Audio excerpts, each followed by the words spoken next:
She was hired to clean his floors. He was built to rule empires. But the night he looked at her, really looked, something ancient cracked open inside the most dangerous man in Seoul. She had no idea that walking through his door would mean walking into the eye of a storm that would strip them both bare. He was ice. She was fire. And when those two forces collide, nothing survives unchanged. Not kingdoms. Not carefully built walls. Not hearts that swore they would never, ever fall. Welcome, fam. Please like, share, subscribe, and tell me where you're watching from. Her name was Zuri. Zuri Adiz Okafor, 26 years old, 5'5" of stubborn ambition wrapped in soft brown skin, and a work uniform 2 sizes too small because the agency had run out of her size, and she had bills to pay, and pride was a luxury she could not afford right now. She had arrived in Seoul 18 months ago chasing a scholarship that fell through and stayed because going back home empty-handed felt worse than the cold. She cleaned offices on weekdays, waitressed on weekends, and sent money home every month without fail because her mother's arthritis medication didn't pay for itself, and her younger brother's school fees had a way of arriving with perfect, punishing regularity. She had not come to Seoul looking for trouble. Trouble, however, had a way of finding her anyway. The Han Group residence was not like the other properties on her cleaning roster. Zuri knew that the moment the black SUV arrived to collect her instead of the usual taxi voucher. The agency coordinator had called her personally, which never happened, and her voice had a careful, practiced quality to it, the kind of voice people used when they were about to ask you to do something that required specific courage. "We need someone reliable, Ms. Okafor. Someone discreet. The regular team has been reassigned. It is only for a few weeks, until permanent staff are sourced. The pay is triple your standard rate. Do not ask questions that are not related to your duties. Triple her standard rate." Zuri had agreed before the woman finished the sentence. She did not know who Han Sung-jun was. Not really. She had heard the name the way one hears thunder before seeing lightning, distantly, abstractly, as a fact of the atmosphere rather than something with the capacity to destroy you personally. She knew he was wealthy. She knew the Han Group had its hands in construction, logistics, and things that people in certain neighborhoods referred to only with lowered voices and careful pauses. She had assumed she would clean rooms and leave and never see the man himself. She was wrong about that. The residence sat behind gates that required 2 separate clearances to enter, perched on a hillside in Songbuk-dong where the houses did not announce themselves to the street but simply existed in a kind of immovable, ancient authority. The building was all dark stone and floor-to-ceiling glass, traditional Korean architectural bones dressed in something cold and modern, like a dynasty trying to survive the future. A woman named Ms. Park met Zuri at the entrance. Small, precise, efficient in the way of someone who had long ago decided that warmth was a wasted resource. She handed Zuri a laminated card with room assignments, a cleaning schedule, and a list of 12 rules in Korean and English. Rule 7 read, "You do not enter the East Wing without direct instruction." Rule 9. You do not speak to the director unless he addresses you first.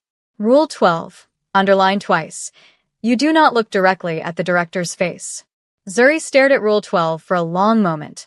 Then she tucked the card into her pocket and said nothing because triple pay and because her mother's medication and because she was not in the habit of being told she could not look at someone's face and actually complying with it. She started on the lower floors. The residence was immaculate in the way that places tended to be when someone with unlimited resources and no tolerance for disorder had designed them. Dark wood floors, white stone surfaces, artwork on the walls that she suspected cost more than her entire hometown combined. She cleaned efficiently, methodically, the way she did everything, with her full attention and her back straight and her mind organized into neat, manageable compartments. She was on her knees scrubbing the base of the kitchen island, reaching into a corner that clearly nobody had touched in some time because even immaculate houses had their neglected corners when she heard footsteps. Not the quick, light steps of house staff. Heavy, deliberate, unhurried. The footsteps of someone who had never in their life been required to move fast for another person. Zuri did not look up. The footsteps stopped. She felt the silence change texture. It went from empty to occupied in a way that had nothing to do with sound. She kept scrubbing because Rule 12, because her bills, because she was not going to be rattled by expensive shoes on a dark wood floor. Spread your legs wide. The voice came from directly above her, and it was low and controlled, the kind of voice that did not rise or fall with emotion but simply occupied space with total authority, and Zuri's hand stopped moving entirely. She looked up. Han Sung-joon was not what she had constructed in her imagination. She had imagined someone softer, the way money sometimes made men soft, buffered from the edges of the world by enough zeros. He was not soft. He was tall and lean with sharp features and dark eyes that were currently looking not at her, but at the cabinet panel behind her, the one whose base had been damaged by water and whose legs had bowed outward, pushing the cabinet away from the wall and creating a gap that she was currently wedged into at an angle that required her knees to be parted to maintain her balance. "Spread your legs wider," he said, his tone exactly as it would be if he were discussing weather. "The cabinet base is warped. You need more reach to clean properly behind it. I will have maintenance fix it this week." He looked down at her then. And that was when it happened. Not slowly. Not romantically. It hit them both like a physical force, the way a door swings open in a gust and takes out everything in its path. His eyes, which had been moving with professional assessment across the space, landed on her face and stopped. Just stopped. Like a clock that had been running for years without incident and suddenly, inexplicably, ceased. Zuri stared back at him, because Rule 12 had apparently not survived contact with actual proximity, and because his face was, she could find no more useful word for it, arresting. Not traditionally beautiful. Too hard for that. Too angular, with something in his expression that suggested he had decided very long ago that the world did not deserve the softness he had buried somewhere underneath. But his eyes were doing something she could not categorize and could not look away from. He was the first to break it. He looked away, and the motion was too precise, too controlled, the kind of effort that only gets made when not making it would reveal something. "The grout on the left side needs attention as well," he said and walked out. Zuri sat with her knees spread wide on a billionaire's kitchen floor and stared at the space he had vacated and tried to remember what she was supposed to be doing. It took her longer than it should have. The next day, she arrived to find the cabinet had already been fixed. Not scheduled for the week. Fixed. Overnight. New hardware, the base realigned, the gap closed. She stared at it for a moment and then opened her supply kit and got to work, because she was not the kind of woman who read things into things that had perfectly reasonable explanations. She cleaned for 6 hours without incident. She was reorganizing the supply closet near the third-floor landing when she heard voices from the room at the end of the hall. The door was partially open. She should not have been able to hear clearly. The other voice was male, older, and unhappy. He was speaking Korean too fast for her limited vocabulary to follow, but the cadence was unmistakable, the cadence of someone issuing a demand they expected to be obeyed. Han Sung-joon's response was 3 words, measured, absolute, and then silence. The older man left 2 minutes later, walking past the supply closet with his jaw locked and his eyes forward, and Zuri pressed herself back against the shelves and stayed very still until his footsteps disappeared. She stepped back into the hallway. Han Sung-joon was standing in the doorway of the room, and she discovered in that moment that surprise had a particular way of disassembling his face. For exactly 2 seconds, before the control returned, he looked like a man who had not expected to find her there and did not entirely mind that he had. "You were here long," he said. She met his eyes. "The supply closet needed organizing, Director Han." His head tilted slightly. Almost imperceptibly. It was, she would realize much later, a gesture he made when something surprised him and intrigued him in the same breath. "The East Wing," he said, "needs attention tomorrow. Ms. Park will update your schedule." He went back inside and closed the door. Zuri walked down the stairs with her supply kit and a heartbeat that was behaving in ways she categorically refused to examine. The East Wing was not like the rest of the house. The other floors were cold and architectural, designed to impress rather than inhabit. The East Wing was lived in.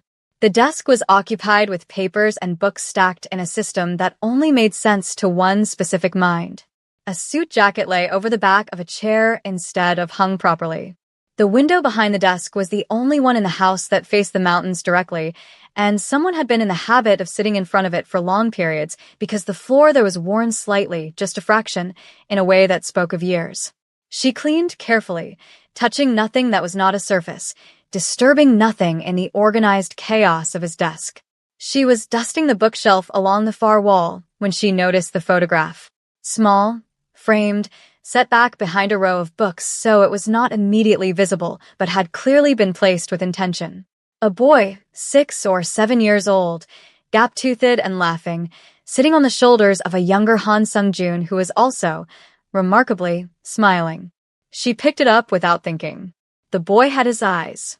She set it back exactly where she found it and went back to the shelf and said nothing to anyone and filed it into the compartment in her mind labeled things that are not your business, and kept it there mostly. 3 days later, Zuri arrived at the residence to find 2 black sedans parked at angles she associated with urgency rather than arrangement. Miss Park met her at the door with a face that was managing controlled alarm with professional difficulty. "You will work in the kitchen today only, Ms. Okafor. Do not come above the ground floor under any circumstances." She paused, then added, with the specific emphasis of someone who actually meant it. "Do you understand?" Zuri understood. She cleaned the kitchen. She made herself unremarkable and quiet and efficient. She was filling the cleaning bucket at the sink when she heard it, a heavy sound from above, the unmistakable particular weight of a body impacting a wall, and then a voice she recognized even through the floor speaking in a tone she had not heard from him before. Not the controlled quiet. Something underneath it. Something that sounded like fury barely contained by the thinnest membrane of civilization. Then the sound of glass. Then nothing. She turned off the sink and stood with her wet hands and waited and told herself it was nothing to do with her. 40 minutes later, Han Sung-joon walked into the kitchen. He had a cut along his jaw, already cleaned but fresh, and his shirt was rolled to the elbows in a way that suggested the situation had required his physical involvement.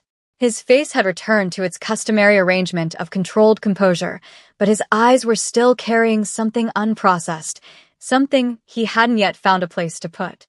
He looked at her as if he had forgotten she was scheduled to be here today and had arrived specifically because he had. She said nothing. She went back to the bucket. He sat down at the kitchen island. He poured himself a glass of water from the carafe and drank half of it and set the glass down and sat very still, and Zuri cleaned around him with a complete absence of comment that was, she suspected, the thing he had actually come here looking for. After 12 minutes, he said, without preamble, "Do you have family at home?" She wrung out the cloth. "A mother. A brother." He was quiet. Then, "You send the money." It wasn't a question. She answered it anyway. "Every month." Another silence. He looked at his glass. The cut on his jaw caught the light. "They are lucky," he said, and the texture of the words was different from his usual register. Unguarded in a way that seemed to happen outside his awareness. To have someone who does that.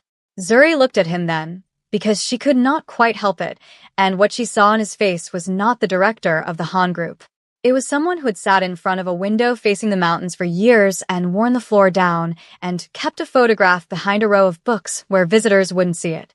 She said the only true thing that seemed appropriate. "It is not luck. It is just love." He looked at her. The kitchen held its breath. He stood up, took his glass to the sink, rinsed it with the particular care of someone who had been raised with specific standards, set it on the drying rack, and left the kitchen without another word. Zuri stared at the glass on the drying rack for a long moment.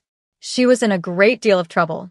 She knew it with the clarity of someone standing at the edge of something steep, looking down, fully aware that the ground below was very far away and that gravity had already made its decision regardless of hers. She put her cloth in the bucket, picked it up, and went back to work because her mother's medication and her brother's school fees, and because some edges you stare at and then you take 3 careful steps back and you do not look again. She took 3 careful steps back. She did not stop looking. The following week, a man named Kwon arrived. Zuri did not know who he was at first. She knew only that he was tall in a performative way, the way some men were tall as a statement rather than a fact, and that he smiled at her for precisely 3 seconds too long when Ms. Park introduced the visiting contractors to the staff. He was from the logistics division, Ms. Park said, here to review the residential security arrangements. He found reasons to be near the kitchen. The second day, he brought her coffee from the cafe down the hill, her exact order, which meant he had asked someone, which meant he had been paying a specific and deliberate kind of attention. "Thank you," she said, politely and briefly, and set it on the counter and went back to work. He leaned against the doorframe and watched her with the expression of a man who considered persistence a form of flattery. "You work very hard," he said. "Most people do," she said. He laughed. She did not. By the third day, his visits to the kitchen had a rhythm to them, and Zuri navigated them with the practiced efficiency of a woman who had spent her adult life managing unwanted attention without creating incidents in spaces where she needed to keep her job.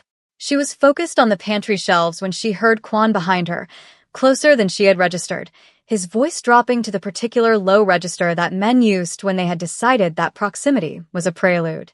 "You know," he said, "I could make things easier for you here. Better assignments, more flexibility." She turned around, and he was closer than she wanted, and her face said everything her mouth did not.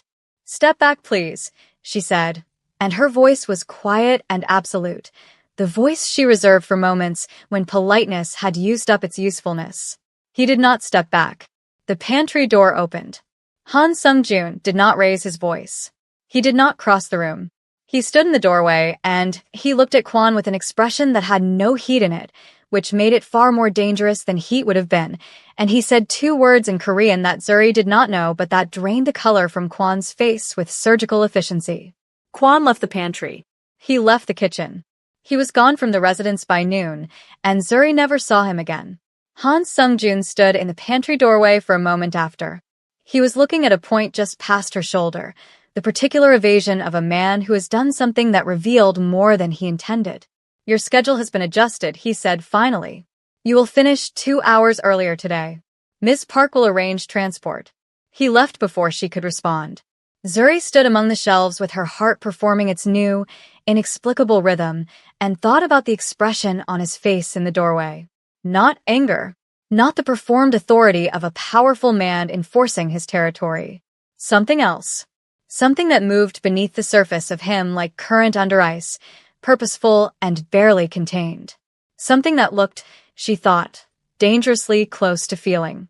A few days later, she arrived for her shift to find a new uniform waiting at the staff entrance. Her actual size. Pressed, professional, clearly not sourced from the agency's depleted stock. There was no note. There was no explanation. She picked it up and turned it over in her hands and felt the particular weight of something that had been chosen for her rather than assigned. She put it on. She did not mention it to anyone.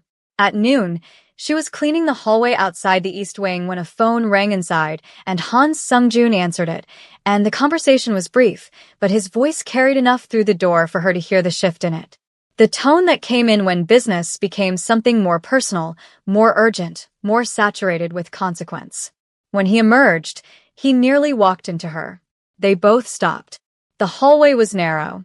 He was close enough that she could see the line of tension in his jaw and the faint shadow beneath his eyes that spoke of nights not fully slept. His gaze dropped briefly to the uniform, then back up. Something crossed his face that he collected and put away too fast for her to name. "The East Wing again tomorrow," he said. "Early." She nodded. He moved past her, and the air in his wake carried the scent of cedar and something warmer underneath it, and Zuri pressed herself against the wall and waited until his footsteps receded, and then stood in the hallway and breathed carefully and reminded herself of all the reasons why she was here and what she had to lose and how entirely insufficient it would be to let this particular feeling have any real estate in her life. She was largely unconvincing. That evening, walking to the transport vehicle, she passed the garden on the east side of the house. Han Sung-joon was standing at the edge of it, phone to his ear, head slightly bowed, his posture carrying the specific weight of someone delivering or receiving news that required physical bracing. He looked up and saw her. He said something brief into the phone, then lowered it. The light was going. The garden was full of the particular gold and shadow of late afternoon, the kind of light that had no respect for professional distance or appropriate boundaries. He looked at her the way he had in the kitchen the first time. That stopping look, complete and unguarded. Zuri looked back. She raised one hand in a small, simple wave, not coy, not performing, just a human acknowledgement of a human being, and kept walking. She did not see his face change. But behind her, she heard him exhale. Long, slow, the release of something held too tightly for too long. She kept walking, and she did not smile until she was in the SUV and the gate had closed behind her, and even then she kept it small, pressed against the inside of her cheek, where nobody could see it. The following morning brought fog, and a name she had not heard before. Park Sung-chul. She heard it first from two of the household staff speaking in the kitchen when they didn't know she was in the laundry alcove folding linen. The name had weight when they said it. The specific gravity of someone who occupied a significant position in whatever the Han group was, in the official version, and the unofficial one that ran beneath it like a river under stone. Park Sung-chul was coming for a meeting. The staff had been on alert since early morning. Ms. Park moved through the house with attention that had nothing to do with scheduling. Zuri worked quietly on the lower floors and did not concern herself with it. She was scrubbing the exterior step near the side entrance when the cars arrived, 3 of them, black and unhurried. Men in suits moved with the particular choreography of security personnel, efficient and unhurried, and covering everything.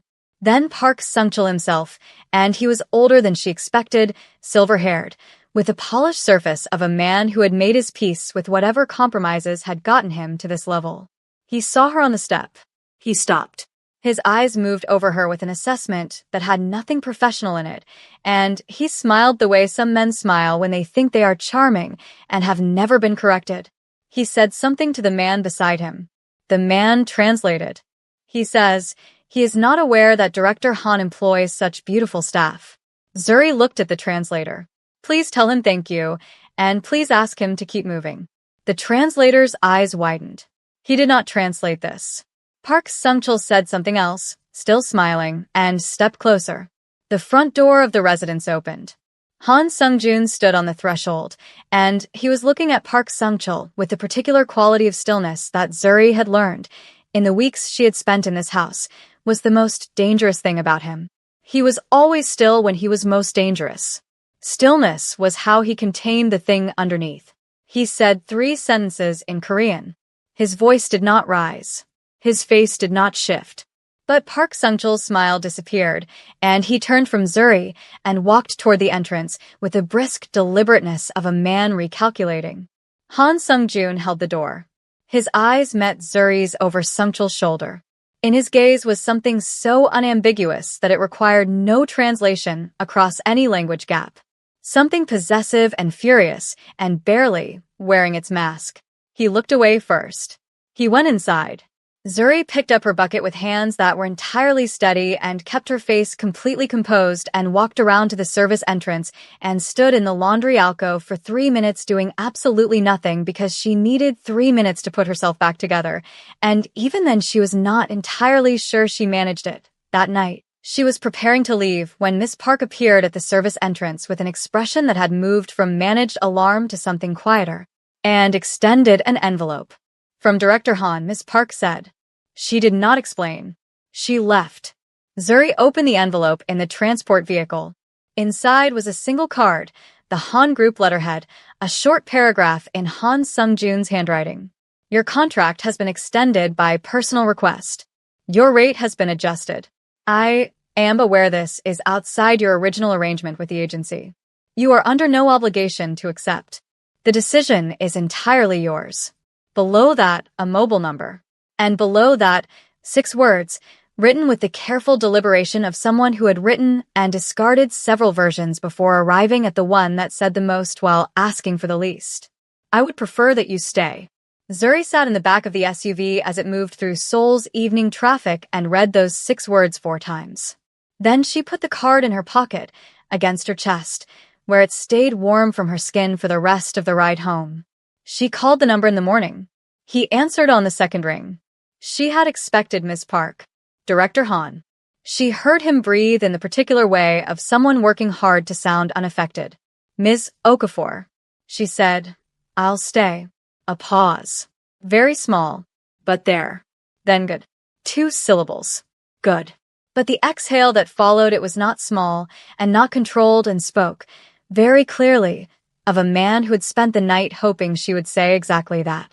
She hung up and stood in her small apartment and let herself feel the full electric weight of what she was walking back into. She went back. The days that followed had a different quality. He found reasons to be in the room she was cleaning. Not obtrusively. Not with performance.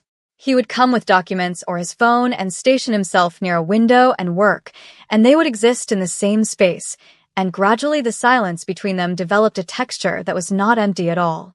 It was inhabited. Shared. The particular comfort of two people who had independently decided that the other one's presence was where the tension went out of their shoulders. He learned that she hummed when she was concentrating. Low, rhythmic, just above silence. Some days it was something he didn't recognize, something with the cadence of a language he didn't know. He did not ask what it was. He listened with the careful attention of someone collecting something precious. She learned that he kept a specific mug near the east wing window and refilled it 3 times in an afternoon when something was weighing on him. She learned that he stood very still when people tried to read him, but moved his hands slightly when he was thinking something through. She learned that the photograph behind the books was a son.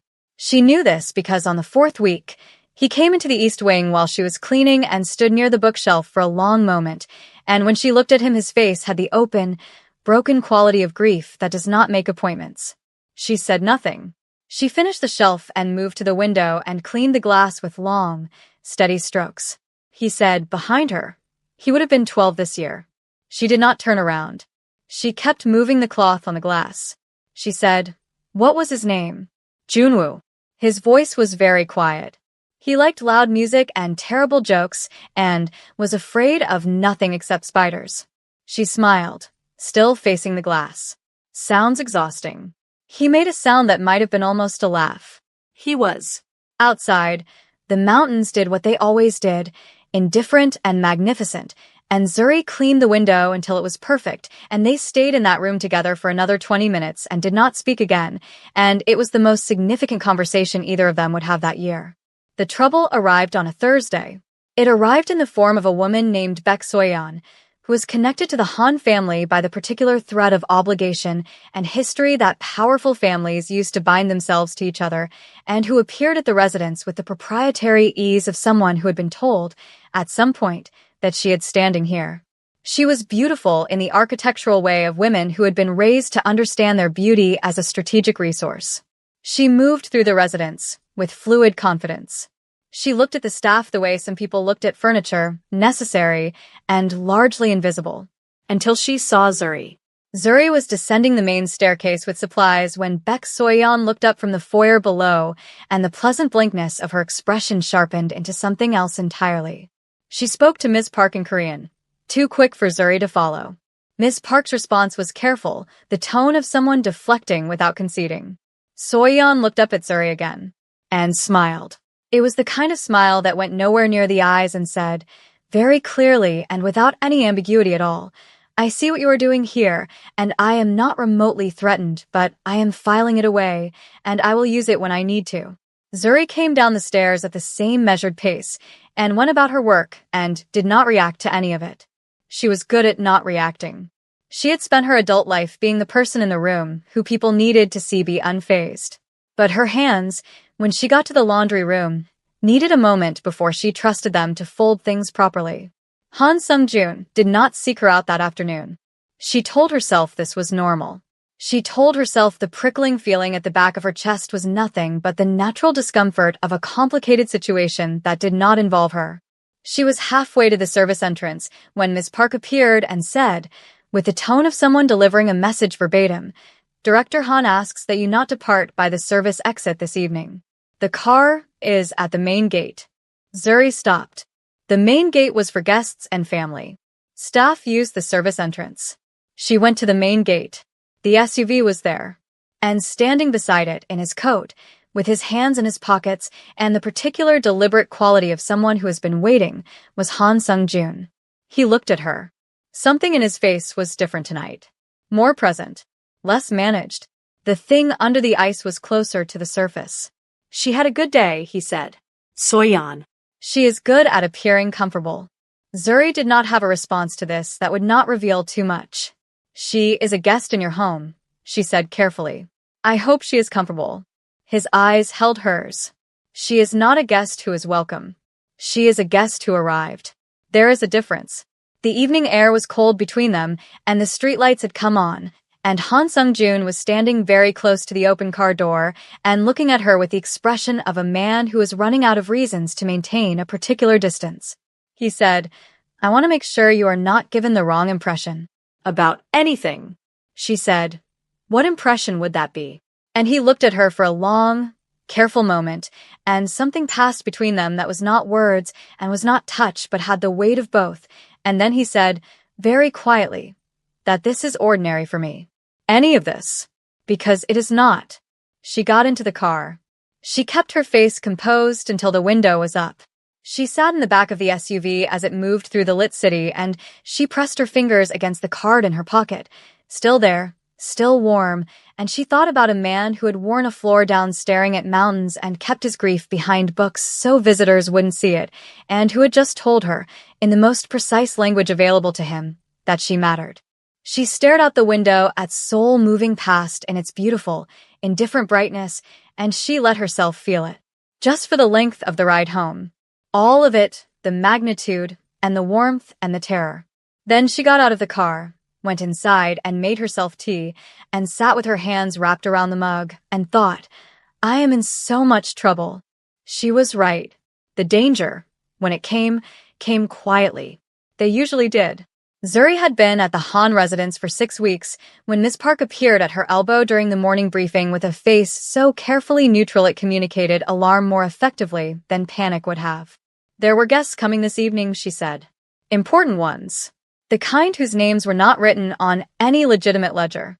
Zuri was to finish her shift by 4 and leave by the service exit and not return until Monday. Zuri agreed. She finished her assigned rooms, collected her things, and was leaving through the second-floor corridor when a door at the far end opened and Han Sung-joon stepped out, followed by 2 men who wore their tension in their shoulders and scanned every doorway on instinct. He saw her. The men looked at her with a brief, assessing efficiency of security professionals deciding whether she was a risk. Whatever they concluded, they kept moving. Han Sung-joon said something brief, and they continued without him. He crossed the corridor to her. His face was doing the managed thing again, the controlled composure that she had learned to read in the spaces around its edges, and the edges tonight were fraying in a way she had not seen before. You should not still be here, he said. I was leaving. She held up her kit as evidence. He looked at it, then at her face. He said, there are people coming tonight who have an interest in everything I own. My properties. My accounts. The people who work for me. She understood the shape of what he was saying without the explicit statement. I will leave, she said. I will be back Monday. He said, go home. Lock your door tonight. She looked at him. The fraying edges. The photograph behind the books. The mug refilled 3 times. She said, who are they? His jaw moved. A faction. People who believe that the Han Group's continued independence represents a problem for their interests. We have been negotiating. Negotiations have not gone well. She held his gaze. Are you safe tonight? He looked at her as if the question had arrived from a direction he had not anticipated. His expression opened for just a moment, the way a window opens in a room that has been closed too long, and she saw something in him that was very young and very tired and profoundly unused to being asked that particular question. He said, go home, Zuri. Her name. For the first time. Not Ms. Okafor. Zuri. She went home. She locked her door. She lay on her bed in the dark and listened to the city and thought about the way he had said her name, all 6 weeks of careful professional distance collapsing in 2 syllables. She did not sleep until almost 4 in the morning. She did not go back Monday. She went back Sunday because at 11 o'clock Saturday night her phone rang with a number she did not recognize and she answered it, and a voice she did not know said, in English with a Korean accent, Ms. Okafor. I am calling on behalf of Director Han. There has been an incident. He is asking that you come. She was in the SUV 20 minutes later. Her hands were steady. Her heart was not. The residence was lit differently at night. The soft, curated warmth of the interior felt different in darkness, more exposing, the light pushing back against something the dark outside was pressing in. 2 men in suits at the main gate. More inside. The particular choreography of aftermath. Miss Park met her at the door. She looked like someone who had aged 5 years since Friday. She said, he is in the East Wing. He asked specifically for you. I do not know why. I did not question it. Zuri went upstairs. Han Sung-jun was sitting at his desk with his jacket off and his left arm bandaged from wrist to elbow, a bandage that had been applied with medical efficiency and was currently demonstrating that efficiency had its limits. His face was composed. His eyes, when he looked up as she entered, were not. She set her things down. She crossed the room. She stood in front of him and looked at the arm and at his face and said, "How bad?" He said, "It required stitching." She said, "How many?" He said, 14. She pulled the chair from the corner and sat down directly across from him, close enough that their knees were nearly touching, and looked at his face for a long moment. He looked back. The managed composure was entirely absent. There was nothing between them now but what was actually there. She said, "Tell me what happened." He told her. Not all of it, not the details that required protection, but the shape of it, the broad strokes of a confrontation that had gone further than anticipated and required responses he had not fully planned for, and as he spoke his voice remained level but his hands, resting on the desk, were not fully steady, and she recognized this as the decompression of someone who has been holding something at bay through pure will and has just now, in this room, with this person, allowed the hold to release. She said nothing while he talked. She sat with him. This was, she had learned in 26 years of being alive and being the person people came to, sometimes the only thing that was needed. To be sat with. When he finished, he looked at her and said, "You came back on a Sunday." She said, "You asked." He said, "I should not have called you. It was not appropriate." It was. She said, "It was right." She said it quietly and completely, without performance or equivocation, and something in his face did a slow, irrevocable thing. He reached across the desk. His right hand, his good hand, and he placed it over hers, very carefully, the way people touch things they are afraid of breaking. Neither of them moved. The East Wing was entirely quiet. Somewhere outside, Seoul was doing what Seoul did, endlessly restless, endlessly loud, and in here there was only the warm light and two people sitting very still with their hands touching. He said, "I have not wanted anyone in this room in 4 years." She understood what 4 years meant. Junwoo, who would have been 12. She turned her hand over and held his. She felt his breath change. He looked at their hands. Then at her face. The thing that had been building since the first day in the kitchen, since the uniform, since the 6 words on the card, since the mountain light in the garden. It was all in his face now, and he was not trying to manage it. He said, "Zuri." Just her name. Again. But this time it was not a dismissal. It was an arrival. She leaned forward. He leaned forward. They met somewhere in the middle, and the first time he kissed her it was not tentative. It was the kiss of someone who has been making a decision for a long time and has finally stopped arguing with himself about it. It was careful and searching, and then not careful at all, and she held his face in both her hands and kissed him back with everything she had been quietly carrying for 6 weeks. The light in the East Wing stayed on for a long time. Later, much later, when the city outside had gone quiet and the house had settled into its nighttime stillness, she lay beside him in the dark listening to him breathe and felt the particular vertigo of a life that has turned a corner so completely that the way back is no longer visible. He was asleep with one arm around her and his face, in sleep, was stripped of everything, the authority, the management, the weight of whatever he carried. He looked, in sleep, like the man in the photograph with the gap-toothed boy on his shoulders. She studied him for a long time. Then she got up. She was not running. She was not. She sat in the kitchen in the dark with her hands around a glass of cold water and told herself this very firmly. She was not the kind of woman who ran from things. She was the kind of woman who stayed, who cleaned, who organized her life into manageable components and got them done. But the magnitude of what had happened had its own weight and its own fear, and the specific fear had a shape she knew well. He would wake up and the composure would return, and he would look at her with the professional care of a man who had made an error and was now calibrating the correction, and she would have to be the version of herself that was fine with that. That took it cleanly, and she was not sure she had that particular version of herself available tonight. So she sat in the kitchen in the dark. She did not run.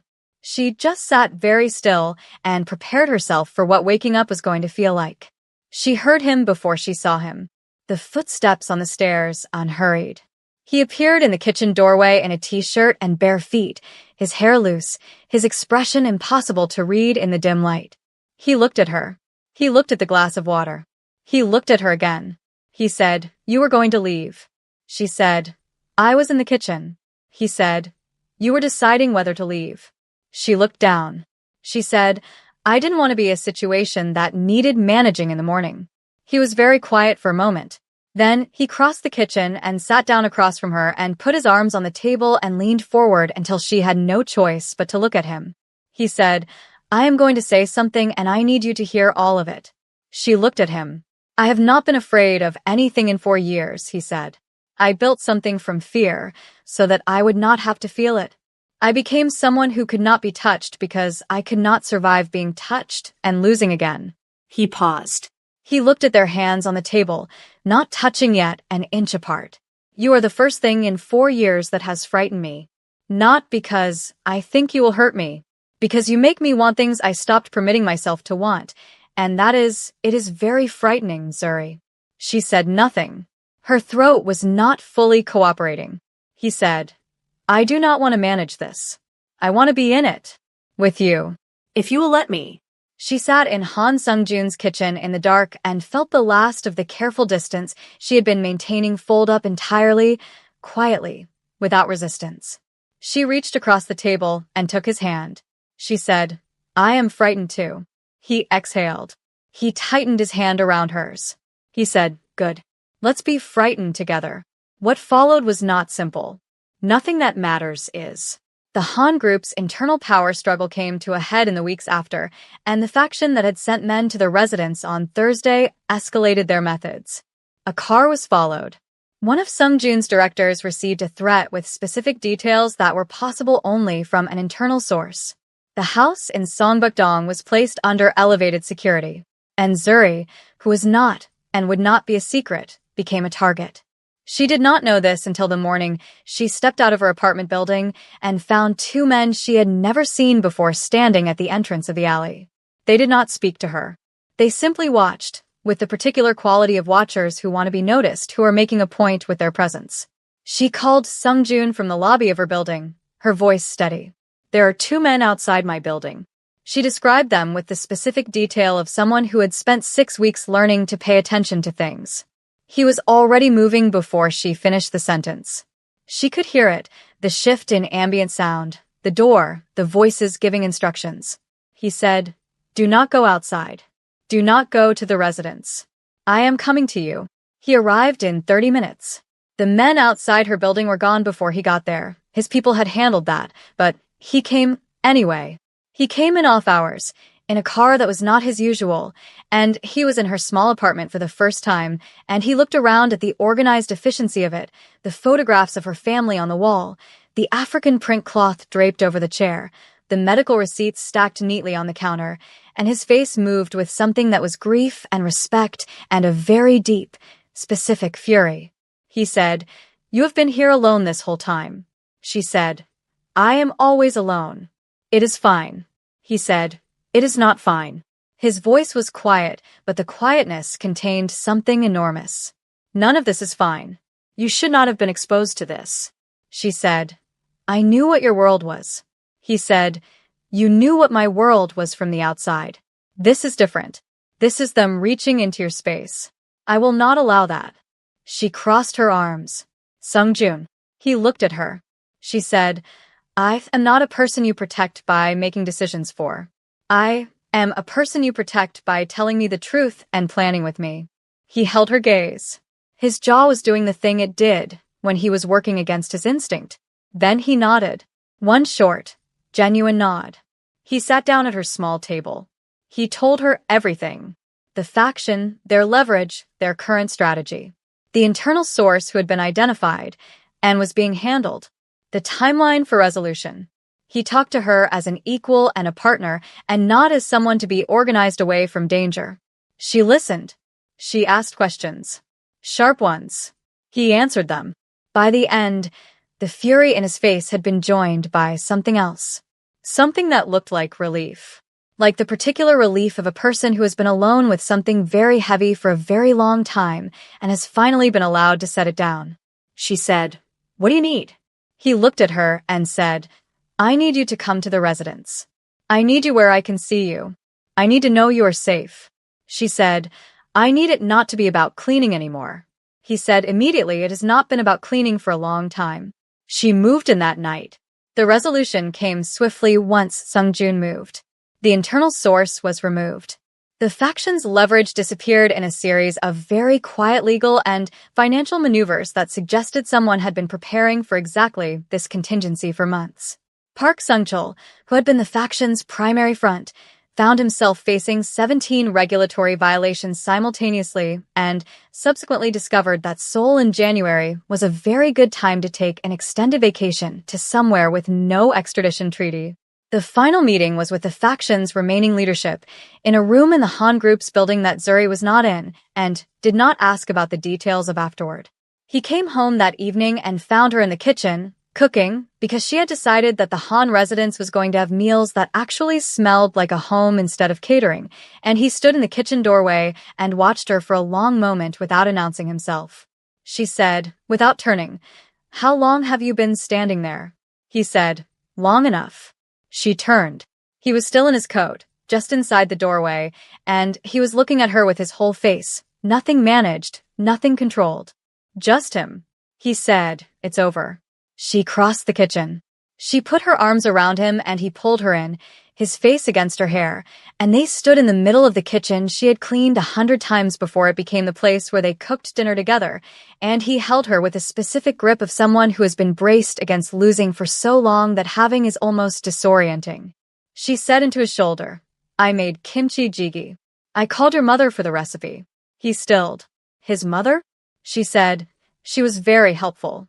She talked for 45 minutes. She also wants to know why you haven't called." He laughed.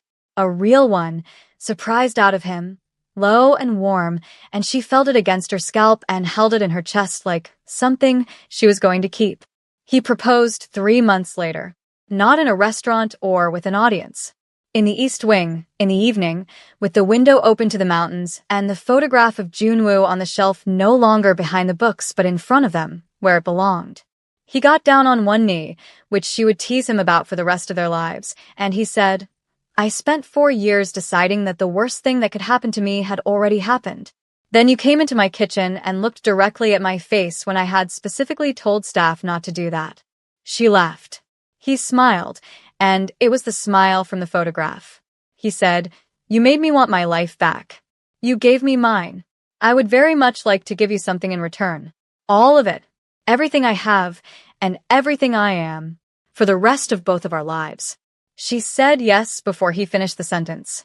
She pulled him up and kissed him and held his face in her hands the way she had the first time, and he wrapped both arms around her and lifted her slightly off the floor, and outside the mountains were exactly as they always were, indifferent and magnificent, and inside, 2 people chose each other fully, and without reservation.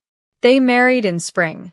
Small, deliberate, with her mother and brother flown in from home, sitting in the front row of a ceremony in a garden full of flowers that Sungjun had personally approved because her mother had mentioned white lilies in passing, and he had written it down. Zuri wore ivory. She did not wear a uniform of any kind. She wore the dress she chose herself and the gold necklace she chose herself, and she walked toward the man who had gotten down on one knee in the East Wing and looked at her with everything he had. Her mother cried from the first word of the ceremony. Her brother tried not to and failed completely by the second. Sungjun, who did not cry in front of people, had been very much not crying for most of the morning, and then Zuri appeared at the end of the garden path, and something in his face simply gave way. He stood there in his dark suit and took the full impact of her like a man who had decided he no longer needed to brace for things. She reached him. He took her hands. She looked at his face, the whole unguarded weight of it, and thought about a woman on her knees on a kitchen floor 6 months ago who had been told not to look directly at the director's face. She looked directly at his face. He looked back. And that was that. Everything else, the vows, the rings, the celebration that ran until the small hours of the morning with her mother teaching his mother a dance that required no shared language whatsoever, all of it came after, and was wonderful. But the beginning was the look. It always had been. 7 months after the wedding, Zuri sat in the East Wing in the morning light with a glass of water she had not touched and a pregnancy test she had been staring at for 4 minutes. Sungjoon appeared in the doorway with 2 cups of coffee, looked at her face, looked at the test in her hands, looked at her face again. He set the cups down. He crossed the room. He knelt in front of her chair, which he had done exactly once before and which she had told him looked ridiculous, and he took her hands in both of his. She said, "I know we did not plan this for." He said, Zuri. She stopped. He said, "Look at my face." She looked at his face. It was completely open. No management, no composure, no controlled authority. Just joy. The specific, almost unbearable joy of a man who thought he was done with hoping and has been proven magnificently wrong. He said, "We are having a baby." She said, "We are having a baby." He pressed his forehead to her hands and stayed very still for a long moment, and she put her fingers in his hair, and outside the mountains held the city the way they always had, enormous and permanent. In the East Wing window, in the morning light, the photograph of Junwoo smiled from the shelf. And the floor, worn soft beneath the chair where a man had sat for 4 years waiting without knowing what he was waiting for, held them both.